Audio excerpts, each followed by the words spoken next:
Hello friend, good evening সবাইকে। আজকে মনটা আমার ভীষণই খাই খাই করছিল, তাই দেরি না করে একটা পিৎজা অর্ডার করে দিয়েছিলাম আর আরেকটা জিনিসও অর্ডার করেছিলাম। তো দেখো, এটা সন্ধ্যেবেলাতেই চলে এসেছিলো। এবার চলো এটাকে আনবক্স করা যাক। দেখো, প্যাকেজিংটা তো খুবই সুন্দর লাগছিল। টিস্যু পেপারও এখানে দিয়ে দিয়েছিল, অরিগানো, চিলি ফ্লেক্সও দিয়েছিল। এবার চলো দেখা যাক। পিৎজাটাকে আমি একটু খুলে নিচ্ছি। আর আমি একটু ছোটটাই দিয়েছিলাম অর্ডার, কারণ আমি আর আমার বোনই বাড়িতে ছিলাম। তো দেখো কতটা সুন্দর এসেছিল। আর এইটা ভিডিও করতে করতে আমার মা আর ছোট বোন এসে হাজির হয়েছে, তাই ওদেরকেও এটার ভাগ দিতে হবে, আর কি করার আছে।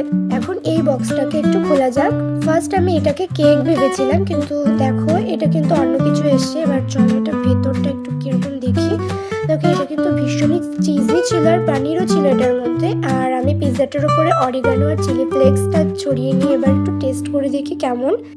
আর এটা কিন্তু আমি ডমিনোস থেকে অর্ডার করেছিলাম। এটার টেস্টটা দারুণই ছিল।